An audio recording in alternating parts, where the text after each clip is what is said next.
Hello बच्चों, क्या हाल चाल। मैं कुंदन कुमार, स्वागत है आपका मैथमेटिक्स ग्राउंड पढ़ना पे। हम लोग क्लास 10 के चैप्टर नंबर 6 जो है त्रिभुज को पढ़ रहे थे। इस चैप्टर में टोटल 4 क्लास हो चुके हैं। यदि आप हमारे चैनल पे पहली बार आए हैं तो मैं आपको सजेस्ट करूंगा कि आप पहले उन चारों क्लास से जाके एक बार जरूर देख ले, ताकि जो भी कॉन्सेप्ट आपका इस चैप्टर में छूट गया है वो आपका कवर अप हो जाए। इसी के साथ आज क्लास शुरू करते हैं। हम लोग जस्ट इसके पिछले पिछले क्लास में थेल्स प्रमेय यानी प्रमेय 6.1 और थेल्स प्रमेय का विलोम यानी प्रमेय 6.2 को देखे थे। ठीक है, आज क्लास में हम लोग प्रश्नावली 6.2 को देखेंगे। ठीक है, तो अपना कलम कॉपी किताब निकाल लीजिए और शुरू कीजिए हमारे साथ पढ़ना। ये रहा आपका प्रश्नावली 6.2 का क्वेश्चन आपके बोर्ड पे।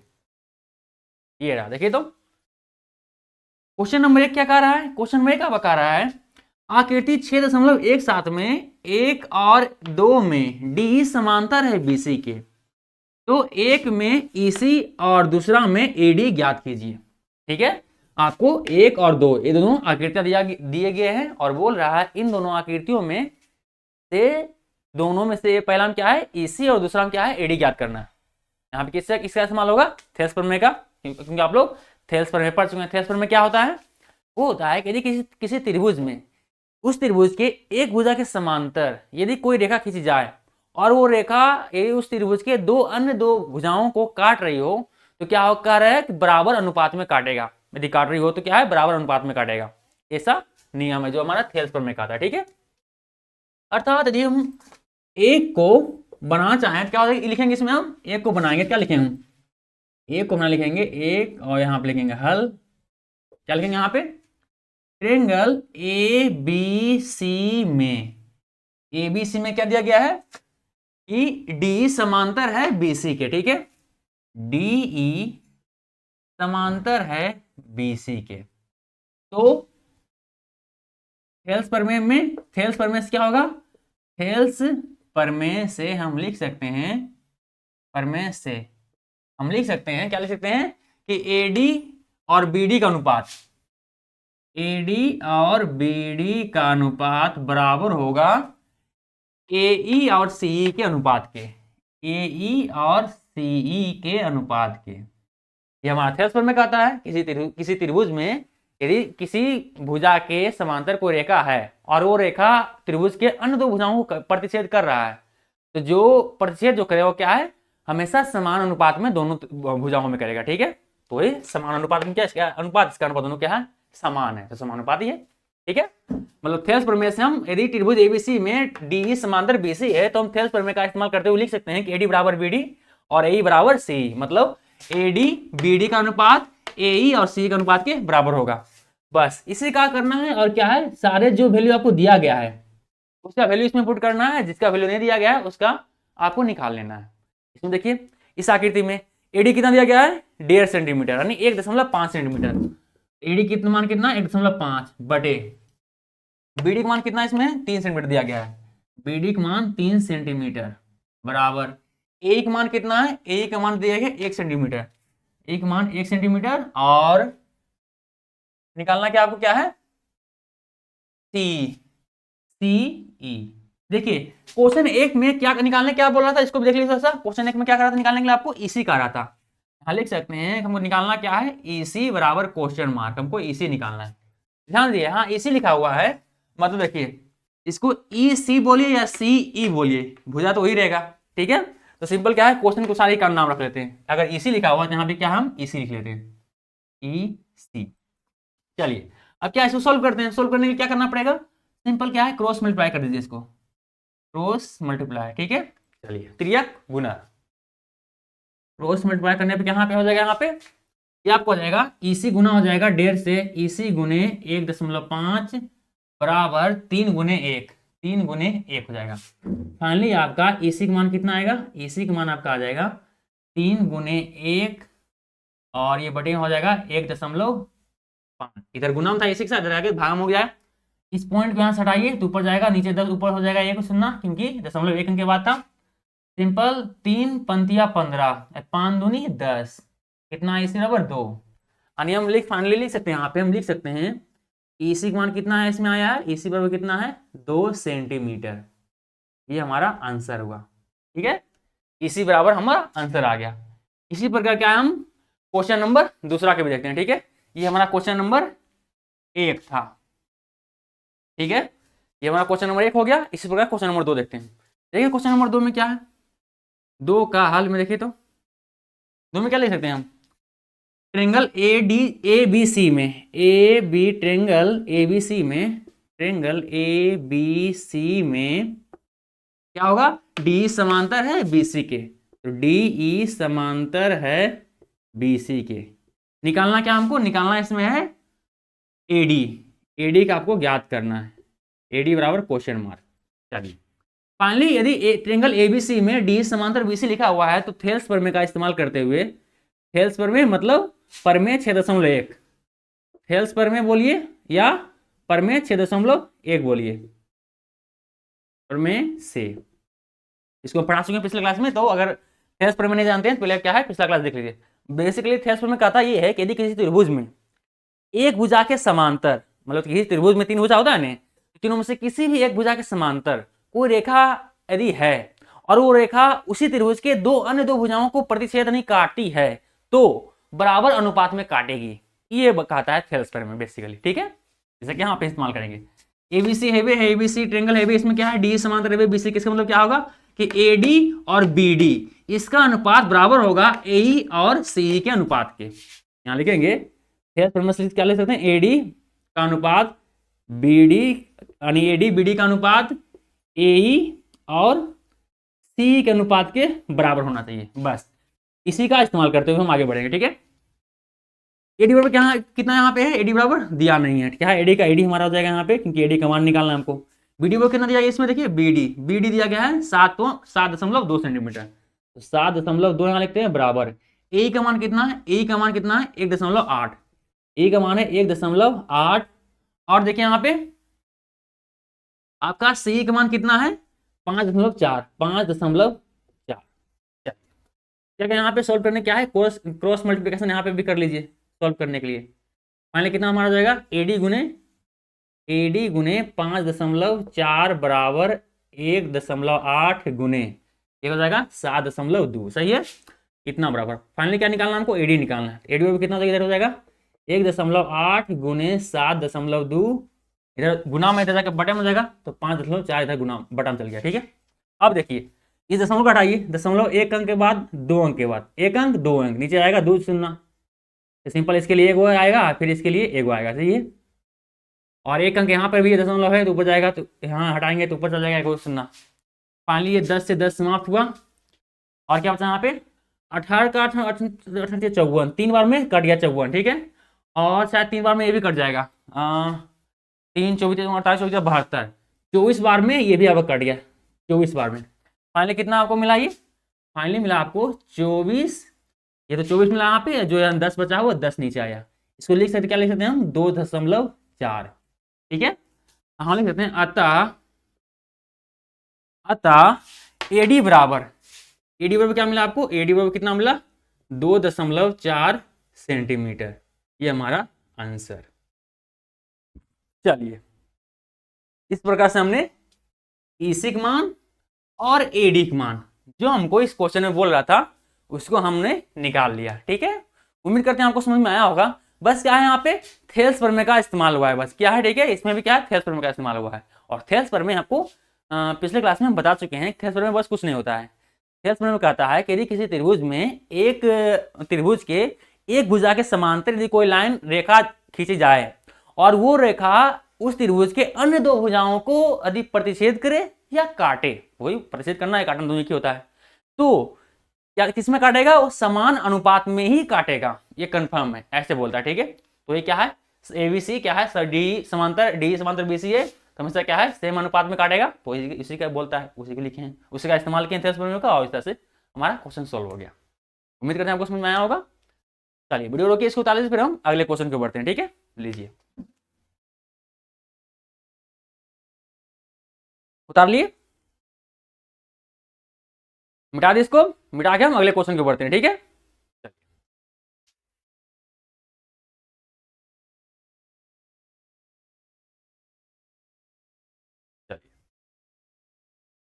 मिटा दे, मिटाते हैं इसको।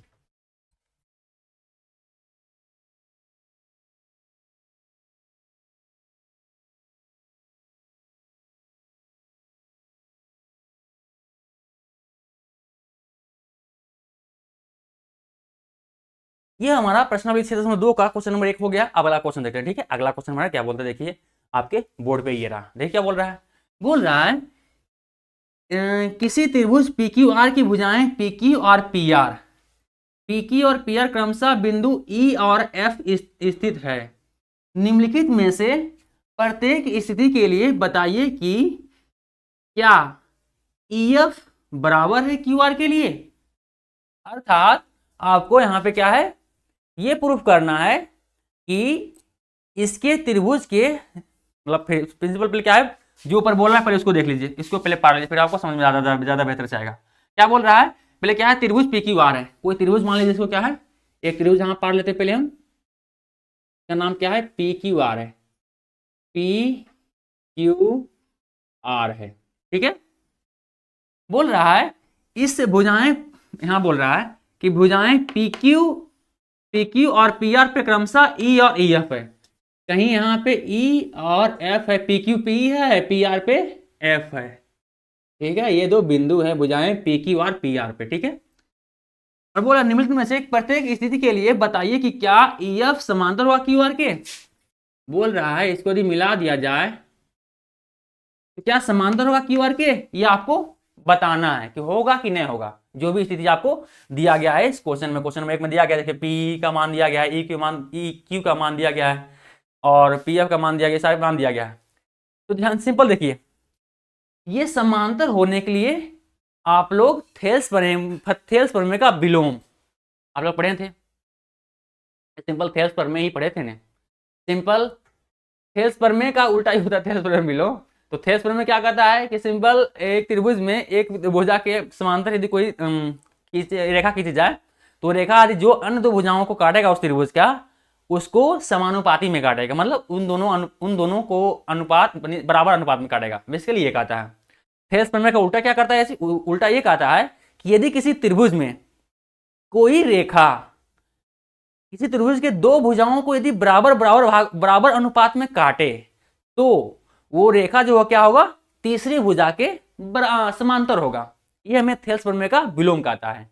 यहाँ पे हमको उसी का इस्तेमाल करना है, थेल्स प्रमेय का विलोम का। थेल्स प्रमेय का विलोम का जो क्या कहता है, वो कहता है कि देखिए आप कोई त्रिभुज में एक रेखा जो त्रिभुज के कोई दो भुजा को काटे और समान अनुपात में काटे, यानी बराबर अनुपात में काटे, तब क्या होगा, वो जो रेखा होगा क्या होगा, तीसरी उस त्रिभुज के तीसरी भुजा के क्या होगा, समांतर होगा। तो इसमें क्या हमको साबित करना पड़ेगा, यदि हमको साबित करना है कि ई एफ समांतर हुआ क्यू आर को, ये बताना है तो इसके लिए जरूरी है कि जो पी और ई क्यू का अनुपात है वो बराबर हो पी एफ और ई आर के अनुपात पे। अर्थात आपको इन सभी में आपको ये चेक करना जरूरी होगा कि पी ई और क्यू ई का अनुपात बराबर होना चाहिए पी एफ और आर एफ के अनुपात के, तब ये हम बोल सकते हैं, तब जाके बोल सकते क्या है, तब थेल्स प्रमेय के विलोम से या प्रमेय 6.2 से हम ये कह सकते हैं कि ई एफ क्या होगा, समांतर होगा क्यू आर के, ठीक है। पर इसके लिए क्या हमको ये कंडीशन सेटिस्फाई करना चाहिए, तभी हम कह सकते हैं कि ई एफ समांतर होगा क्यू आर के। और हमको यही चेक करना है कि ये समांतर है या नहीं। 3 कंडीशन दिया गया है। पहला नंबर कंडीशन नंबर 1 देखिए, इसमें क्या बोल रहा है, देखिए तो इसमें बोल रहा है P कितना दिया गया, P दिया गया है 3.9, तो P कितना इसमें दिया गया है 3.9। और क्या दिया गया देखिए तो EQ कितना दिया गया 3 सेंटीमीटर, EQ कितना दिया गया 3 सेंटीमीटर। अगर सेंटीमीटर, हाँ चलिए सेंटीमीटर लिख लेते हैं, सेंटीमीटर। और क्या दिया गया देखिए तो PF दिया गया है 3.6 सेंटीमीटर, PF दिया गया है 3.6 सेंटीमीटर। और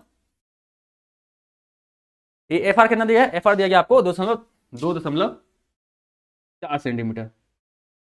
देखिए तो क्या आपको समानुपाती दिख रहा है?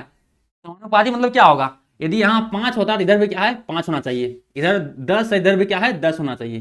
पर क्या यहाँ पे ऐसा कुछ है? यहाँ पे 3.9 है, यहाँ 3.6 है, दोनों का अलग अलग है। यहाँ पे 3 सेंटीमीटर है, यहाँ पे 2.4 सेंटीमीटर, तो अलग अलग है। अर्थात ये तो साफ दिख रहा है कि ये सेम अनुपात में तो बिल्कुल भी नहीं है।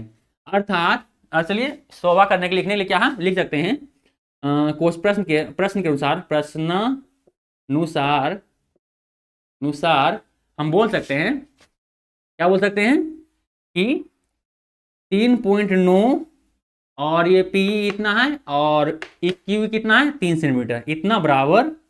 और पीएफ पीएफ कितना आपका है, 3.6, 3.6। और आपका आरएफ कितना है, 2.4, 2.4।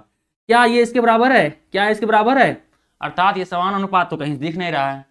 अगर आप सोल्व करना चाहें, सोल्व थोड़ा कर लीजिए, तब भी क्या है, अनुपात सेम कभी नहीं आएगा। अगर सोल्व करना चाहें तब सोल्व कर लीजिए। सोल्व करना क्या सोल्व कीजिएगा, सिंपल एक पॉइंट हटाइएगा, नीचे 10 आएगा यहाँ पे, तो 3 39 कीजिएगा, 30, 10 बार में 13 बार में, ऊपर इधर कटेगा, इधर कटना आपको है तो 6 से काटेगा, तो ये 8 से काट लीजिए आप, तो 24 और 36 तो कटेगा नहीं, इसलिए मुझको हो जाएगा। 6 बार में काटते हैं, 6 से 36 और 6 से 6 24 और कट रहा है, ये 3 कट रहा है और ये 2 कट रहा है, 2 दूनी 4 और 3 दूनी 6। फाइनली इसको क्या बोल सकते हैं हम, या बरकान 24 बत्तीस 36, डायरेक्ट ऐसे भी काट सकते थे आप कि 12 24 और 32 तब भी 2 और 3 बार में कटता है। इसको फाइनली क्या लिख सकते हैं, अगला स्टेप में लिख सकते हैं हम कि 13, 10 और 3 और 2। देखिए क्या ये बराबर आपको दिख रहा है? कहीं से बराबर नहीं है। डायरेक्ट बोलेंगे यहाँ पे क्या है, बराबर नहीं है। यदि बराबर नहीं है तो ये भी कहेंगे कि EF QR के समांतर भी नहीं होगा, क्योंकि उसके समांतर तभी होता जब क्या है, ये कंडीशन को फुलफिल करता। ये इस त्रिभुज में जब ये कंडीशन फुलफिल हो ही नहीं रहा है तो कोई संभावना ही नहीं है कि आपका जो EF जो है समांतर होगा QR के। आगे फुलफिल होता तो रात तो होता, समांतर होता, पर यहाँ फुलफिल इस कंडीशन को नहीं कर रहा है। मतलब इसके जो कटा हुआ जो विभाजित भाग है वो अलग अलग अनुपात में, समान अनुपात में विभाजित नहीं है, वो क्या है, अलग अलग अनुपात में विभाजित है, इसलिए क्या है, समांतर नहीं होगा। लिखेंगे अतः आप एक का सोल्यूशन लिख लीजिए, अतः 2 का 1 का हल लिख सकते हैं। अतः EF समांतर नहीं है, नहीं है QR के, ये आपका आंसर हो जाएगा। ठीक है, बस ऐसे ही क्या है, आगे 2 और क्वेश्चन है उसको अभी आपको चेक करना है। ठीक है, चलिए अगर आप इसको उतारना चाहें तो उतार लीजिए, फिर हम फटाफट उसको भी चेक कर लेते हैं। ठीक है, चलिए उतार लिए।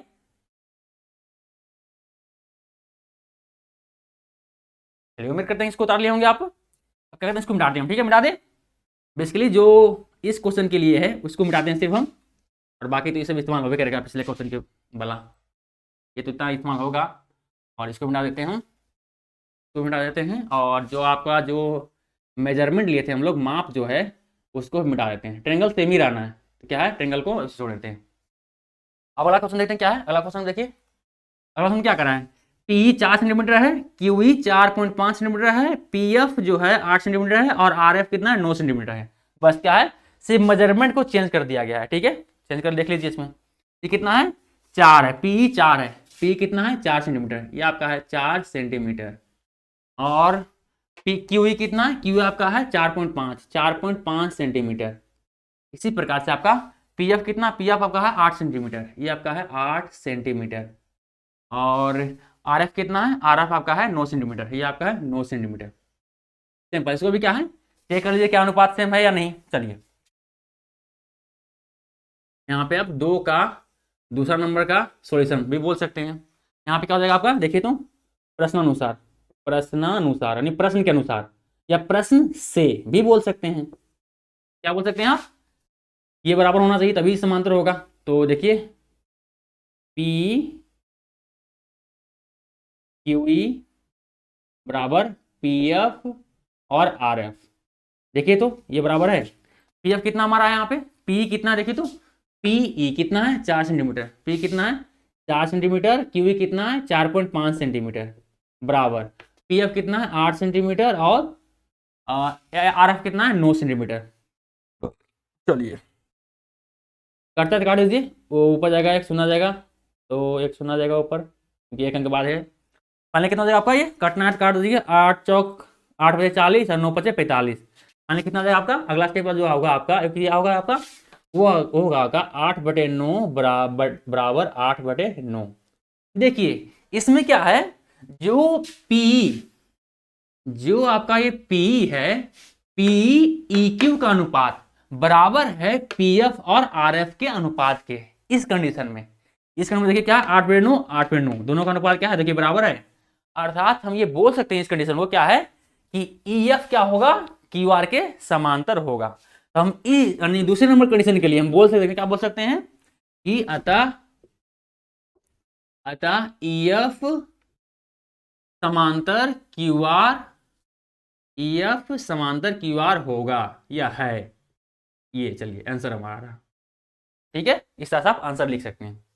हमारा क्वेश्चन नंबर 2 भी यानी कंडीशन नंबर 2 भी हम चेक कर लिए कि सच में ई एफ समांतर क्यू आर है, क्योंकि ये क्या है, थेस प्रमेय का विलोम से इस तरह से होगा, और क्योंकि ये क्या है, जो विभाजित करता है वो क्या है, उसके अनुपात क्या है, समान है। जब भी किसी त्रिभुज में यदि दो भुजाओं को समान समान अनुपात में विभाजित किया जाए या काटा जाए, अर्थात वो काटने वाली रेखा है जो क्या होगा, वो जो त्रिभुज की तीसरी भुजा बचा हुआ उसे क्या है, समांतर ही होगा।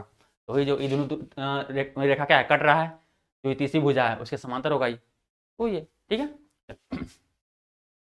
चेक कर लिए।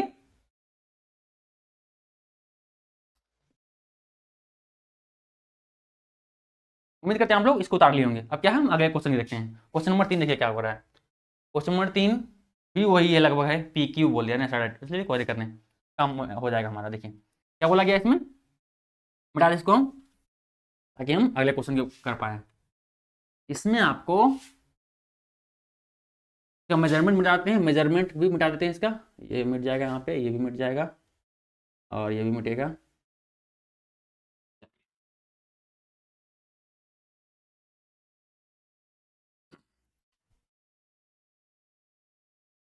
पहले क्या होगा हमारा, जो क्वेश्चन नंबर 3 है इसके अनुसार क्या है, मेजरमेंट को हम उससे ट्रेंगल में बैठाते हैं।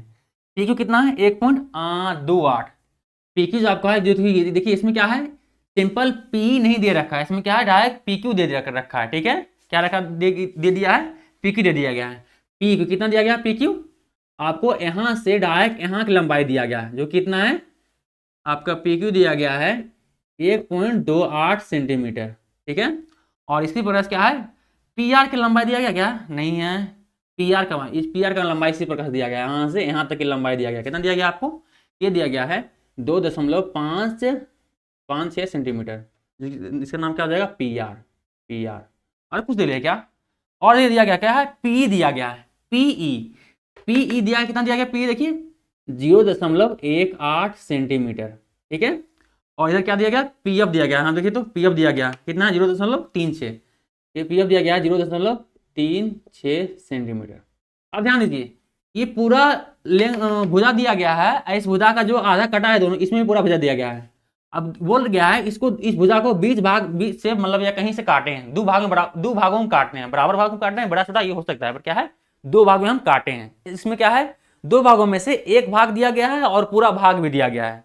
सिंपल, हमको जो बचा हुआ भाग जो निकालना है, क्या है, जो पूरा भाग है उसमें क्या है, जो हमको दिया भाग है उसको घटा देंगे तो हमको जो बचा हुआ भाग है उसमें निकल जाएगा। अर्थात बोल सकते हैं इसको हम, इस पूरे में यदि इस पी को घटा दे, इस पी क्यू में यदि हम पी को घटा दे तो क्या मिल जाएगा, हमको क्यू मिल जाएगा। अर्थात यहाँ हम अगर क्वेश्चन बोले, प्रश्न से बोले, तो प्रश्न से यदि हम इसको लिख करके सब कुछ बनाए घटाए तो किससे क्या बनाएंगे, हमको क्या चाहिए, हमको क्यू चाहिए, क्यू ई चाहिए। क्या करेंगे इसको हम पूरे पी आर में, सॉरी पी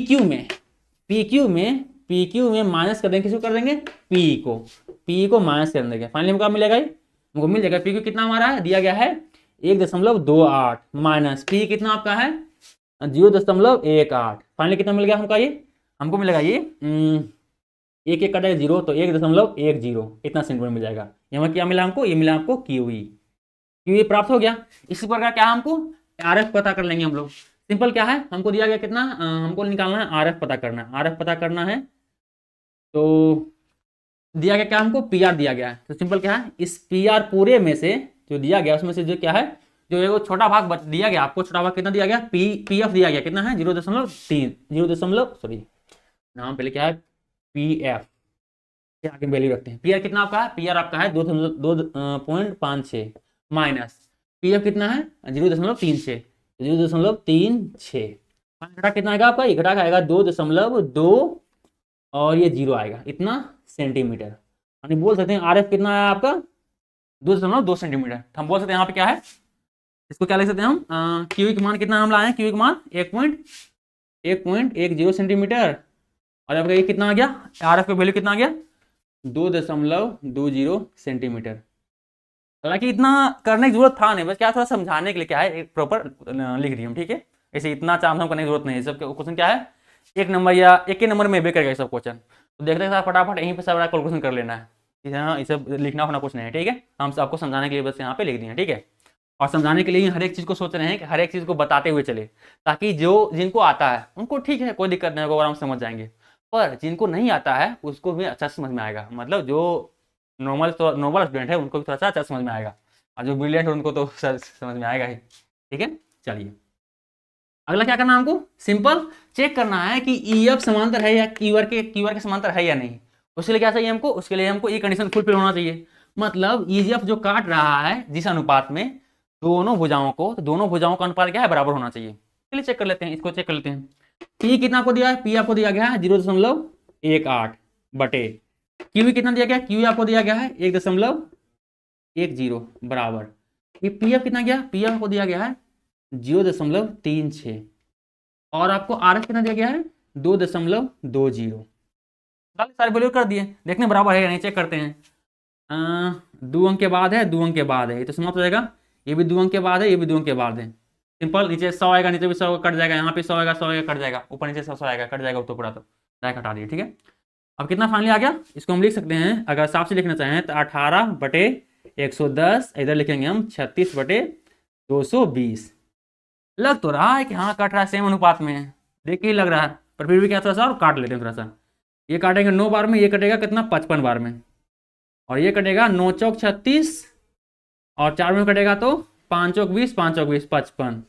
मान कितना हमको आएगा ये 955 बराबर 955।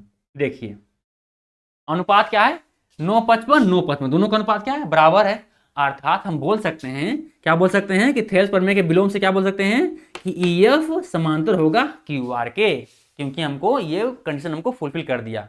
मतलब एक त्रिभुज में जो EF जो काटा था दो भुजाओं के, वो क्या है समान अनुपात में काटा है। अर्थात जो काटने वाली रेखा है वो क्या है, उस त्रिभुज की तीसरी भुजा क्या है, समांतर रहेगा, बोल सकते हैं। अतः लिख सकते हैं, अतः EF, यार क्या गड़बड़ है, अतः EF समांतर होगा किसके, QR के। क्लियर है आंसर। चलिए मतलब फर्स्ट वाला कंडीशन में ही सिर्फ नहीं था, ये कितना दूसरा का तीसरा नंबर कंडीशन है, ठीक है। तो सिर्फ फर्स्ट वाला नहीं था, दूसरा भी है, तीसरा भी है समांतर, सिर्फ पहला वाला ही नहीं था, ठीक है। चलिए उम्मीद करते हैं आपको समझ में आया होगा। इसको भी क्या है उतार लीजिए, वीडियो रोके उतार लीजिए, फिर हम अगले क्वेश्चन की ओर बढ़ते हैं। या शायद टाइम हो गया, क्या है ये क्लास क्या है, हम यहीं पर समाप्त करते हैं।